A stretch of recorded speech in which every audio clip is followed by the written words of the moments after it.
السلام عليكم ورحمة الله وبركاته. إن الحمد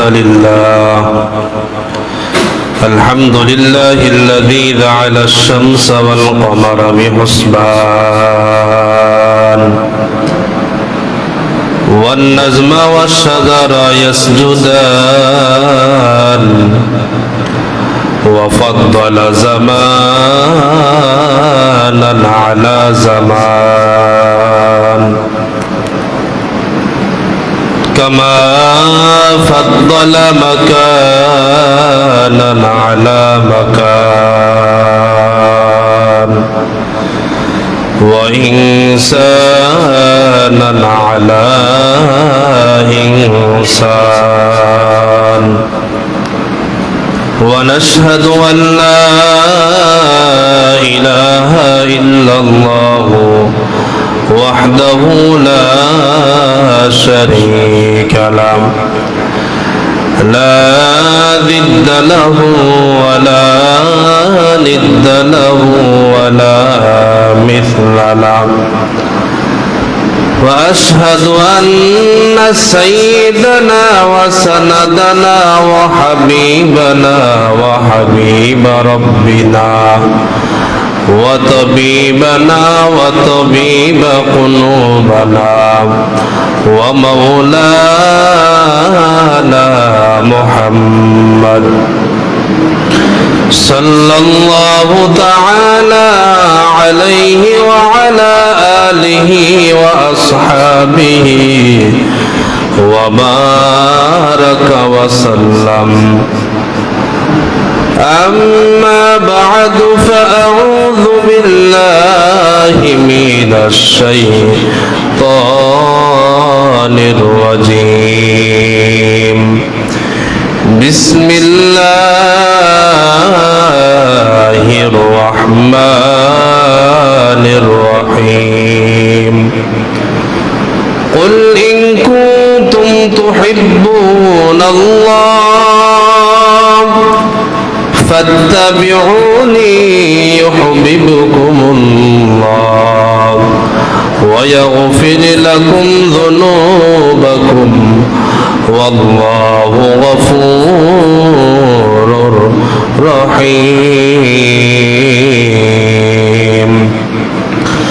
وقال النبي صلى الله عليه وآله وسلم لا يؤمن أحدكم حتى أكون أحب إليه من والده وولده والناس أجمعين أو كما قال عليه الصلاة والسلام. سبحانك لا علم لنا إلا ما علمتنا إنك أنت العليم الحكيم. اللهم صل على محمد وعلى آل محمد كما صليت على إبراهيم وعلى آل إبراهيم إنك حميد مجيد. اللهم بارك على محمد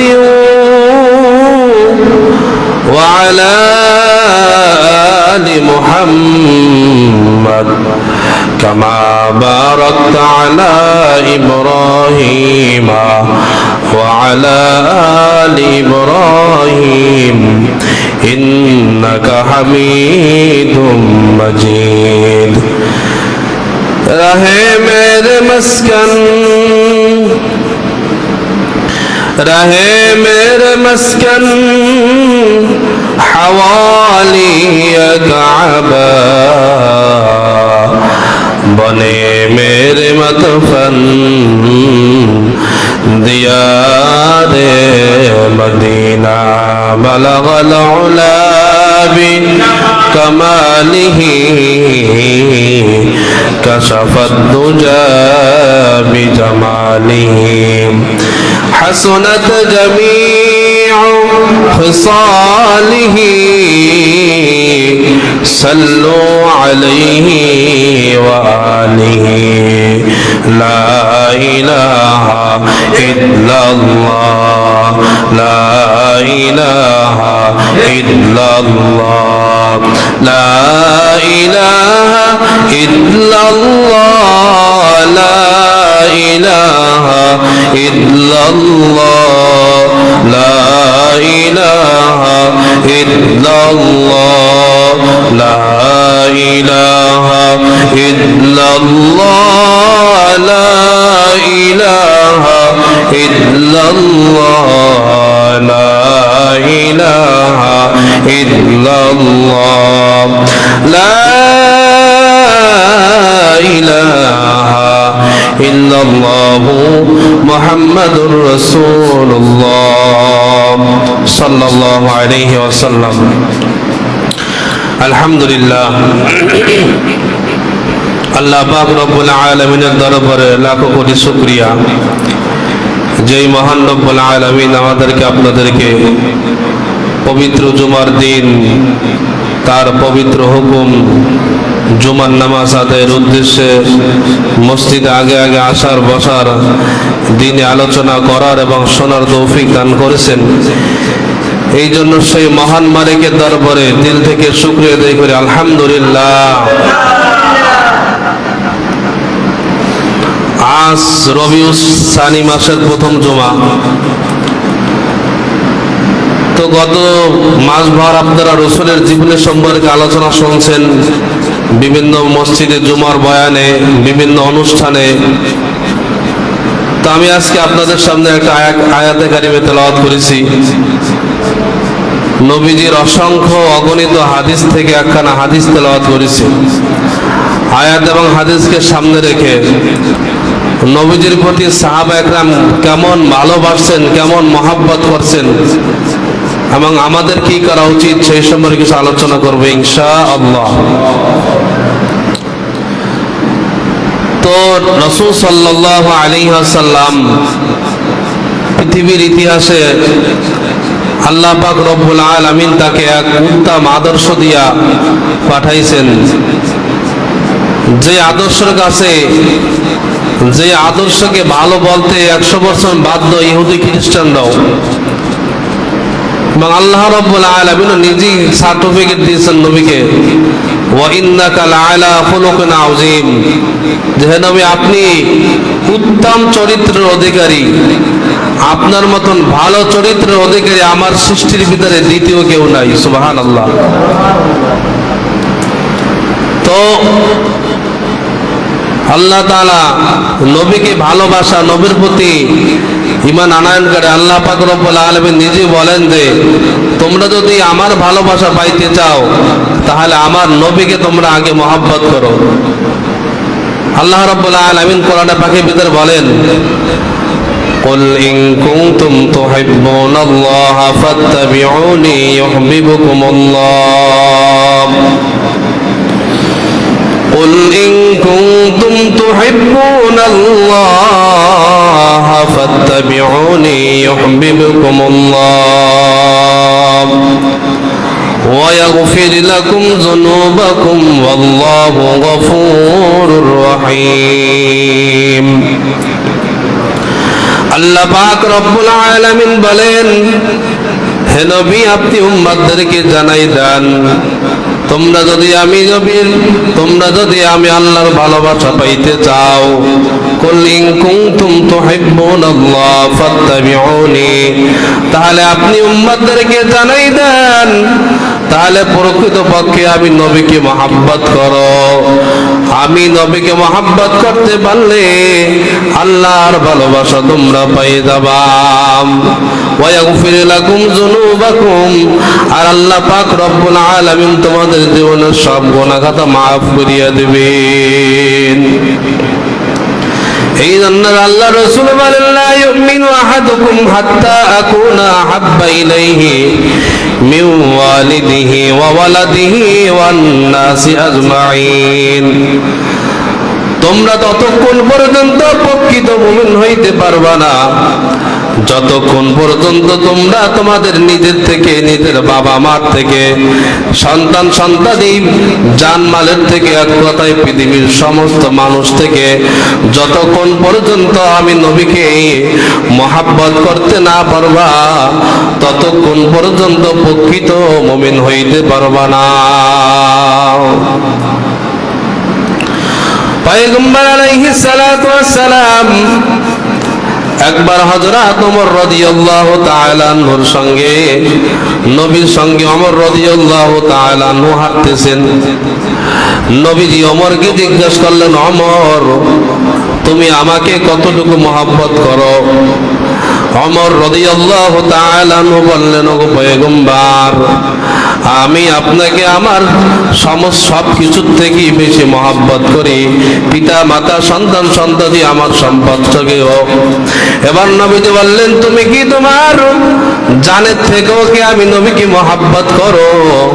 তখন ওমর রাদিয়াল্লাহু তাআলা আনহু বললেন, না ইয়া রাসূলুল্লাহ, আমি আপনাকে আমার জানের থেকেও এখনো ভালোবাসতে পারি নাই।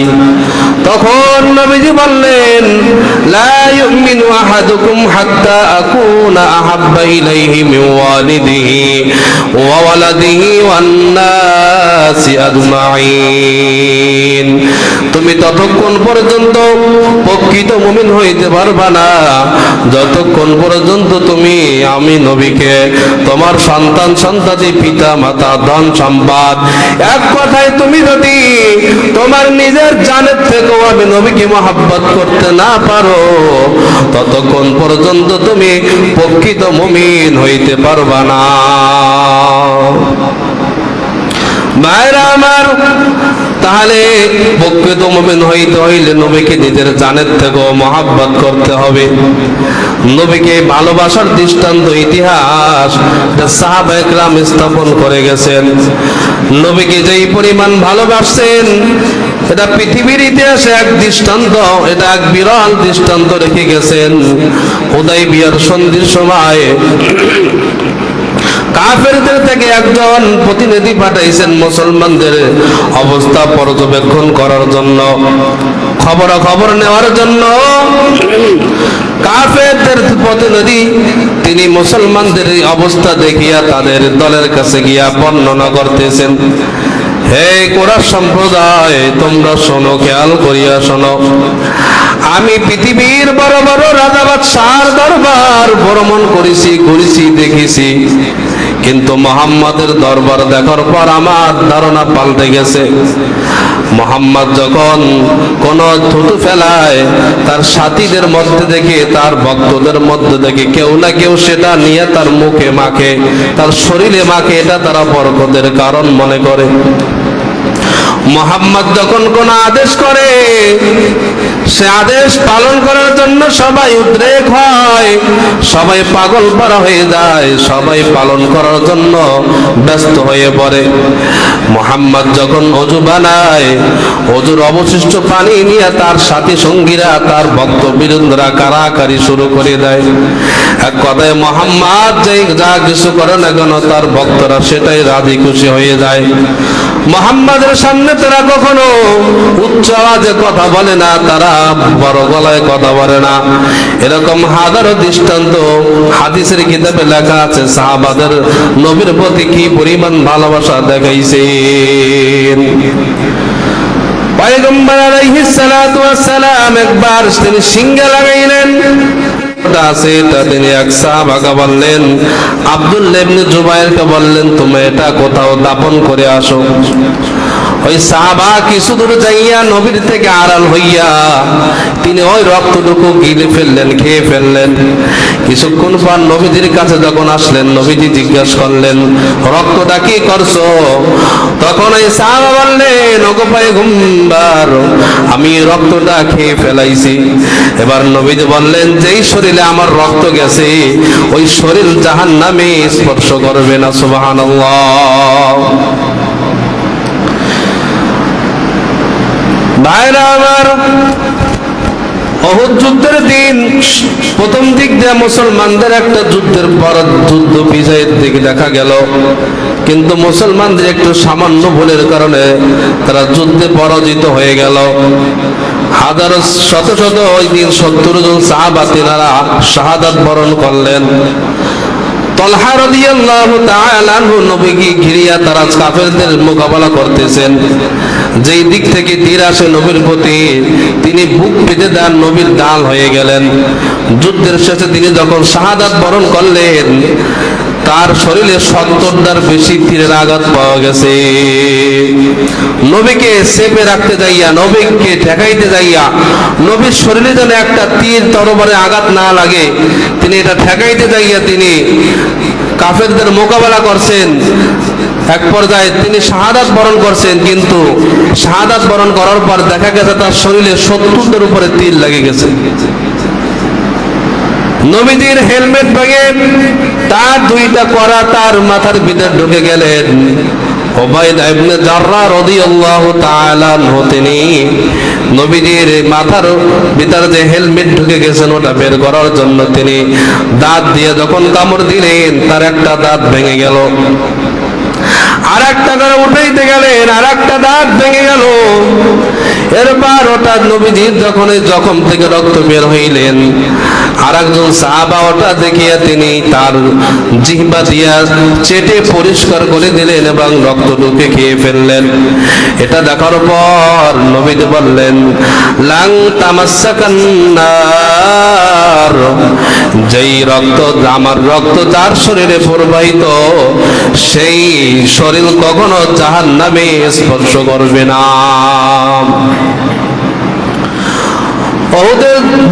ওহুদের যুদ্ধে বিপর্যয় এক পর্যায়ে শয়তান ঘোষণা করে দিলেন, কদ কুতিলা মুহাম্মদ, মুহাম্মদ হত্যা হয়ে গেছে, মুহাম্মদ আর বেঁচে নাই।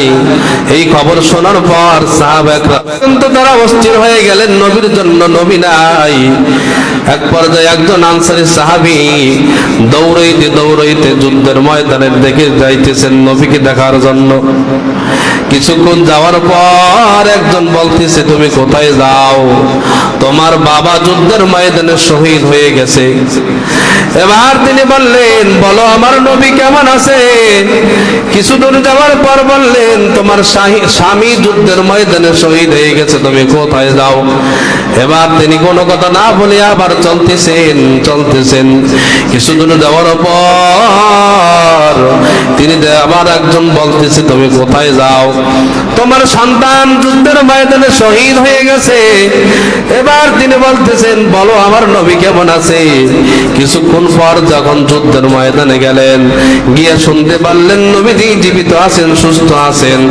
তখন তিনি এবার বললেন, কুল্লি মুসিবাতিন বাদাকা জালাল, নবীজি বেঁচে আছেন, নবীজি সুস্থ আছেন। এই ঘটনা শোনার পর সমস্ত বাবা মারা, সন্তান হারা, স্বামী হারা সমস্ত দুঃখ কষ্ট আমার কাছে তুচ্ছ মনে হয়। নবীকে তারা কি পরিমাণ প্রাধান্য দিয়েছেন, নবীকে কি পরিমাণ ভালোবাসছেন, তার হাজার ভাগের এক ভাগ আমরা আজকে নবীকে ভালোবাসতে জানি না। শরীরের ভিতর নবীদের সুন্নাত নাই, সমাজের সবই নবীদের সুন্নাত নাই। ওয়াল এভরিথিং এক কথায় নবীদের সুন্নাত থেকে আমরা দূরে সরে গেছি। আমরা আজকে বিজাতি ইহুদি খ্রিস্টানদের আদর্শে আদর্শিত হয়েছি, যার কারণে দেখা যায় বহু যুবক সন্তান রাস্তাঘাটে টুপি পরিয়া চলতে লজ্জাবোধ করে, কিন্তু মুরব্বী বাবা মার সামনে গাঁজা সিগারেট টানতে লজ্জা পায় না, ঠিক কিনা? বাইরে দাঁড়িয়ে গাঁজা টানে, বিড়ি সিগারেট টানে, কোনো লজ্জাবোধ করে না, কিছু মনেই করে না, কিন্তু পাঞ্জাবি গায়ে দিয়া চলতে লজ্জা লাগে। এখন এই যুবক বয়সে পাঞ্জাবি পরলে কেমন দেখায়, দাড়ি রাখলে কেমন দেখায়, টুপি পরিয়ে চললে মানুষ হুজুর হুজুর বলবে। এই বয়সে হুজুর হইলে বাকি জীবন তো পড়ে রয়েছে, কিন্তু সিগারেট খায়, গাঁজা খায়, বিভিন্ন নেশাদ্রব্য দুনিয়ার আকাম হুকুম করে, এতে কোনো লজ্জা লাগে না। ভাইরা আমার, পয়গম্বর আলাইহিস সালাতু ওয়াস সালাম তিনি একবার এক যুদ্ধের জন্য লোক নির্ধারণ করতেছিলেন, লোক বাছাই করতেছিলেন।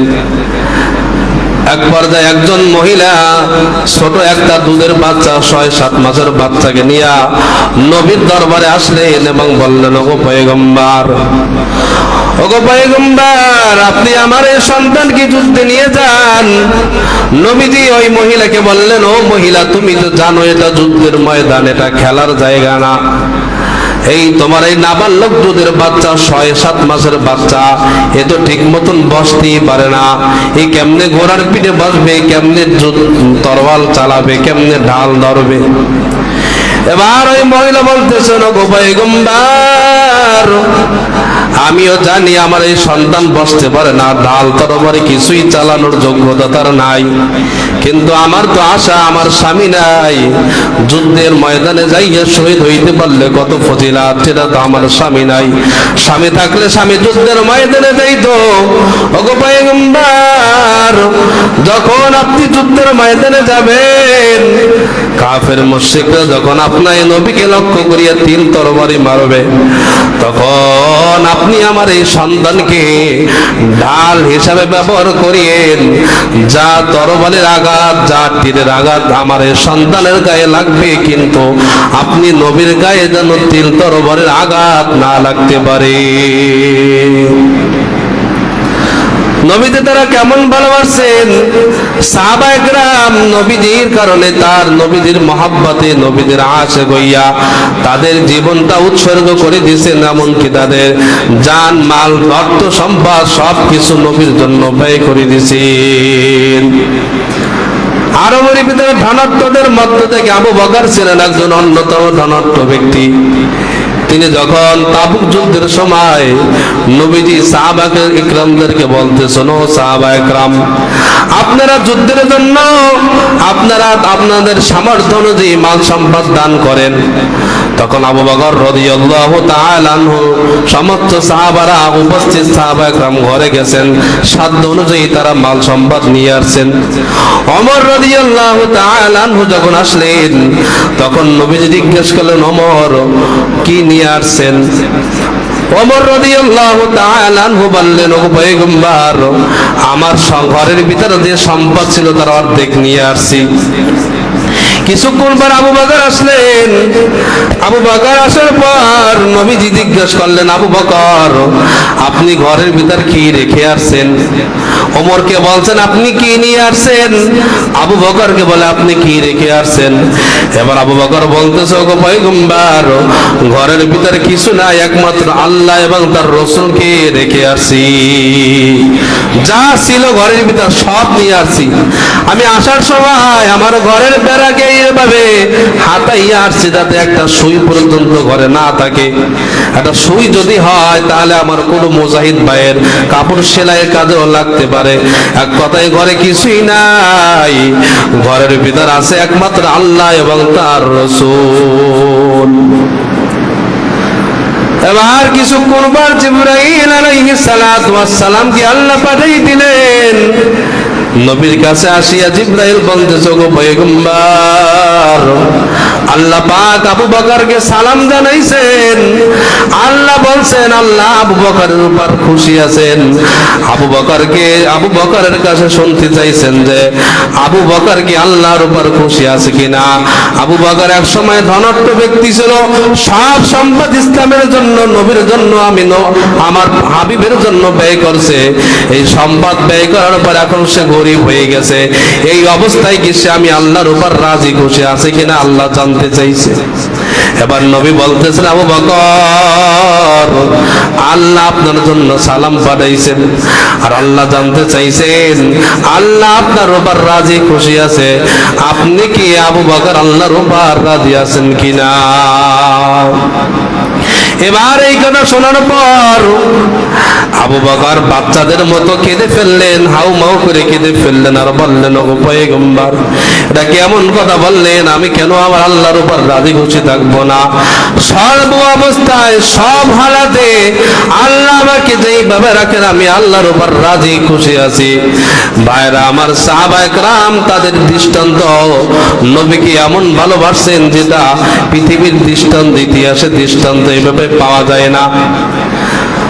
পয়গম্বরের নিকটতম সাহাবী, তার দাবাই আলী রাদিয়াল্লাহু তাআলা আনহু তিনি নবীর জন্য নবীর মহাব্বতে কয়েকবার তিনি শত্রুদের মুখে তার জীবনকে ঠেলে দিয়েছেন।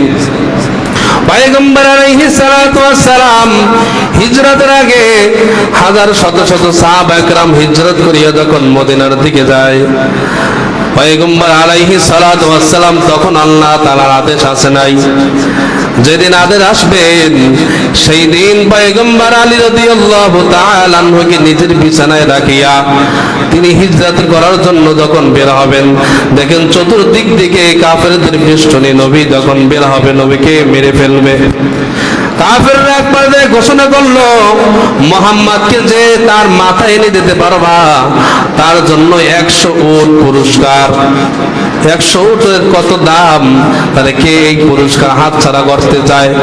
আল্লাহ যখন আদেশ করলেন যে বন্ধু তুমি হিজরত করো, তখন নবীজি এক মুষ্টি মাটি লইয়া কোরআনের একটা আয়াত পড়িয়া এইভাবে ছুঁড়ে ফেললেন, শত্রুদেরকে আল্লাহ তাআলা তাদের চোখে আচ্ছন্ন ফেলে দিলেন। তিনি শত্রুদের ভিতর থেকে তিনি বের হয়ে গেলেন। তাহলে আলী রাদিয়াল্লাহু তাআলা আনহু নিজে জানতেন যে কাফেররা নবীর চাদর মুড়ি দিয়ে তিনি ওখানে ঘুমাই রয়েছেন। কাফেররা ইচ্ছা করিয়া চাইলে আমাকে আসি মেরে ফেলতে পারে, এই ভয় তার ভিতরে আছে। কিন্তু নবীজির ওই সময় হাজারো কাফেররা তার কাছে আমানত রাখলো, টাকা পয়সা ধন সম্পদ। নবীর এই আমানত বুঝিয়ে দেওয়ার জন্য আলী রাদিয়াল্লাহু তাআলা আনহুকে রেখে গেলেন। এবং আলী রাদিয়াল্লাহু তাআলা আনহু নিজেও বুঝতে পারলেন যে হয়তো আমাকে আসিয়া তার অতর্কিত হামলা করে মেরে ফেলতে পারে।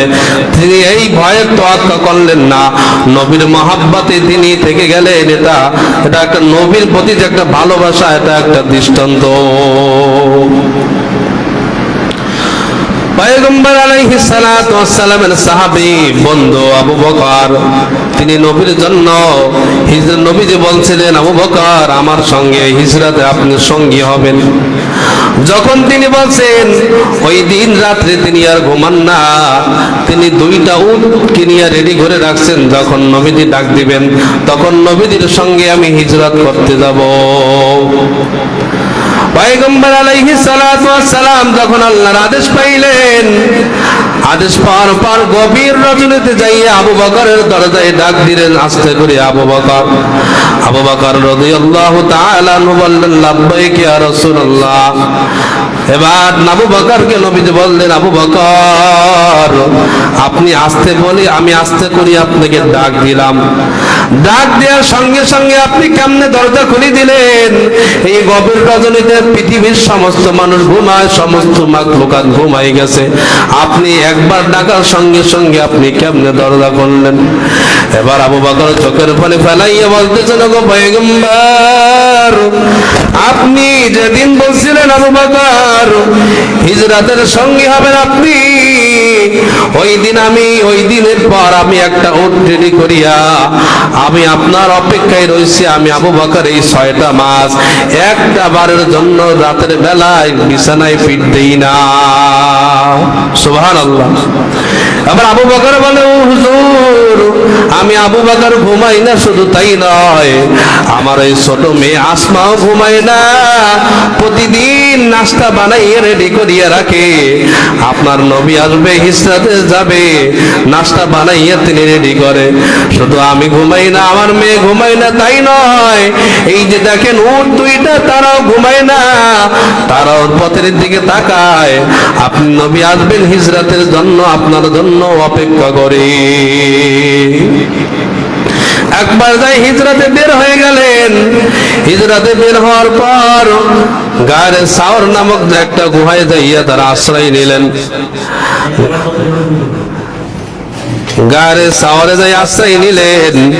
আশ্রয় নেওয়ার পর তিনি এক পর্যায়ে পয়গম্বর আলাইহিস সালাতু ওয়াস সালাম আবু বকর আগে গর্তের ভিতরে ঢুকলেন। গর্তের ভিতরে বিভিন্ন ছিদ্র ছিল, প্রায় 100-র মতন ছিদ্র ছিল।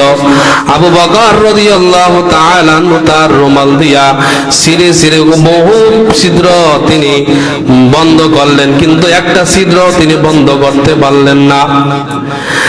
একটা ছিদ্র বন্ধ করতে পারলেন না। ওই ছিদ্রটা তিনি পা দিয়ে ঘুরতা পায়ের গোড়া দিয়ে তিনি চিপে ধরলেন। এরপর নবীকে ঢুকাইলেন। নবীকে ঢুকানোর পর ক্লান্ত শরীর নবীজি আবু বকরের উরুর উপরে তার কোলের উপর মাথা রেখে ঘুমিয়ে গেলেন। কিছুক্ষণ পর নবী যখন ঘুমাইলেন, একটা সাপ, এই সাপটা ছিল ঈসা আলাইহিস সালাতু ওয়াস সালামের জামানার একটা সাপ। তিনি বিভিন্ন কায়দায় ঈসা নবীর কাছ থেকে শুনছেন যে নবী মুহাম্মদ সাল্লাল্লাহু আলাইহি ওয়াসাল্লাম একটা সময় তিনি হিজরত করে এই পথ দিয়ে যাবেন। তিনি ওই গর্তের ভিতরে ঢুকিয়ে বিভিন্ন ছিদ্র বানাইছেন যে মানুষ আসিয়া ছিদ্র বন্ধ করবে, কয়টা আর বন্ধ করতে পারবে? একটা না একটা তো খোলা থাকবে। তার ভিতরে একটা নবীকে দেখার আশা, তার ভিতরে নবীকে দেখার একটা বড় আশা ছিল। যখন দেখলেন আবু বকর তিনি তার পা দিয়ে গর্তটা বন্ধ করে রাখছেন, এক পর্যায়ে সাপ মাথা দিয়ে বহুতবার তিনি ঠেলছেন, এক পর্যায়ে চেষ্টা করেছেন, কোনোটায় পাও সরায় না। এক পর্যায়ে তিনি আবু বকরের পায়ে তিনি এক পর্যায়ে দংশন করে ফেললেন। এক পর্যায়ে আবু বকর বিষের যন্ত্রণায় সহ্য করতে না পারিয়া তার চোখ থেকে অতর্কিত ভাবে 2 ফোঁটা পানি নবীজির চেহারা মোবারকের উপরে পড়ে গেল। এবার যখন গরম পানি, চোখের পানি তো গরম, নবীজির শরীরে যখন পড়লেন নবীর ঘুম ভেঙে গেল। উঠে দেখেন আবু বকরের শরীর নীল বর্ণ হয়ে গেছে। এবার নবী বললেন, আবু বকর কি ব্যাপার, তোমার শরীর নীল বর্ণ হয়ে গেল কেন? এবার নবী যখন উঠে ফেললেন আবু বকর ঢলে পড়ে গেল, গর্ত থেকে সাপটা বের হয়ে আসলো। এবার বুঝতে পারলেন নবীজি যে এটা এই সাপেরই কাজ। এবার সাপকে বললেন, সাপ তুই এই কাজ কেন করলি? আমার আবু বকরকে কেন তুই কামড় মারলি? এবার সাপের জবান খুলে গেল। সাপ বলতে লাগলো, পয়গম্বর আমি ইচ্ছা করিয়া কামড়াই নাই, আমি ঈসা আলাইহিস সালাতু ওয়াস সালামের জামানার সাপ। আমি কয়েকশো বছর ধরে এখানে অবস্থান করতেছি আমি আপনাকে দেখার জন্য। আমার মনে একটা আশা, আমি নবী আপনাকে দেখব। কিন্তু এক পর্যায়ে যখন দেখলাম আবু বকর গর্তটা বন্ধ করিয়া রাখছে তার পা দিয়া, যখন দেখলাম আপনি নবীকে দেখার কোনো আর মাধ্যম পাইতেছি না, আমি কোনো উপায় না পাই, এক পর্যায়ে আমি আবু বকরকে কামড় মারতে বাধ্য হইছি। নবীজি যখন তার থুতু মোবারক আবু বকর ওই কাটা জায়গায় সাপের দংশনকৃত জায়গায় লাগাই দিলেন, সঙ্গে সঙ্গে বিষ পানি হয়ে গেলেন। সুবহানাল্লাহ। নবীজির মুফাসসিরিনে কেরাম বিভিন্ন হাদিসের কিতাবে লেখছেন যে নবীজির বিষে হাজারো রোগের ঔষধ ছিল বিষের। সুবহানাল্লাহ। তো ভাইরা আমার, নবীকে সাহাবা একরাম কেমন ভালোবাসেন এটা পৃথিবীর ইতিহাসে এক দৃষ্টান্ত। এরকম সাহাবা একরামের মতন ভালোবাসা কেউ দিতে পারে নাই, কেউ পারবেও না। সুতরাং আমরাও যদি নবীর সাবায়াত পাইতে চাই, নবীকে ভালোবাসতে চাই, তাহলে আমাদের নবীকে এইভাবে মহব্বত করতে হবে, নবীজির সুন্নাতের উপর আমল করতে হবে। নবীর সুন্নাত অনুযায়ী আমল করিয়া যদি আমরা যাইতে পারি, তাহলে কাল কিয়ামতের কঠিন ময়দানে নবীজি আমাদের উপর সাবায়াত করবেন। কিন্তু আমরা যদি নবীর আদর্শকে না মানি, নবীর সুন্নাত শরীরের ভিতরে নাই, সংসারে নাই, পরিবারে নাই, নবীর সুন্নাত দাঁড়িয়ে নাই মুখে, অথচ আমরা আশাকে রাসূল দাবি করি, তাহলে কাল কিয়ামতের ময়দানে নবী আমাদেরকে কি দেখে চিনবেন, কি দেখে আমাদের সাফায়াত করবেন? এই জন্য ভাইরা আমার, সর্ব অবস্থায় যে হালাতে থাকি না কেন, নবীকে ভালোবাসিয়া নবীর আদর্শ অনুযায়ী চলে যে জীবনকে ধারণ করতে পারি, তাহলে আমরা দুনিয়া কামিয়াব, আখিরাতেও কামিয়াব হইতে পারবে। এই জন্য আমরা সর্ব অবস্থায় নবীকে মহব্বত করে যেন দুনিয়া থেকে যাইতে পারি, এই তৌফিক দান করুক আল্লাহ তাআলা আমাদের। সকলে বলেন আমিন। ওয়া আখিরু দাওয়ানা আলহামদুলিল্লাহি রাব্বিল আলামিন।